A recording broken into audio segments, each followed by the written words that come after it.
Magsisimula na ang implementasyon ng Service Contracting Program o SCP para sa pampasaherong transportasyong pandagat sa Lunes, May 25. Layo nito na maibsan ang hirap ng mga operator at pasahero sa naturang sektor sa gitna ng mataas na pamasahe at pagtaas ng presyo ng petrolyo. Paliwanag ni Marina Administrator Sonia Malaluan, kwalipikado sa programa mga biyaheng hindi aabot ng 2 oras ang paglalayag. Ngunit dapat rin anya na mayroon itong mataas na bilang ng biyahe at pasahero. Partikular na rito ang mga tumatawid lang mula sa isla papuntang mainland upang pumasok sa trabaho o eskwela o bumili ng basic commodities. We'll launching actually simultaneous to nationwide in the identified routes. So we have in Batangas, Iloilo, Cebu, Zamboanga, Davao.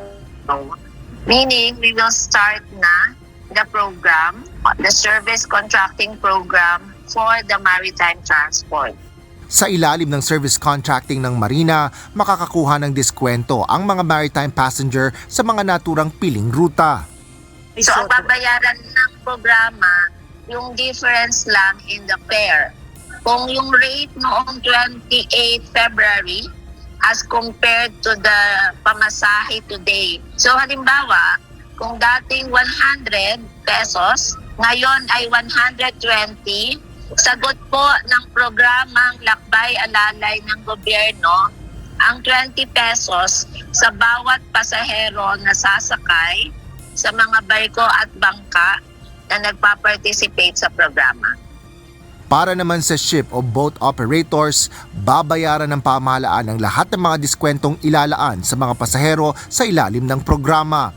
Naglaan ng 200 million pesos na pondo ang pamahalaan para rito sa ilalim ng 2026 General Appropriations Act o GAA. Sa taya ng Marina, nasa 600,000 na pasahero ang makikinabang dito kada araw kung nasa 50% capacity lang ng mga ferry at bangka ang sasakay. Dahil sa limitadong pondo para sa Marina SCP, habang marami ang target beneficiaries nito, nasa 2 hanggang 3 linggo lang ang itatagal ng implementasyon ng programa. Sa computation namin as of now, 2 weeks long, kalungkot, no? 14 days. Pero kung hindi nga full capacity lahat ng watercrafts, di ma-extend pa natin ng few more days. Kahit man lang 20 days sana ma-stretch natin.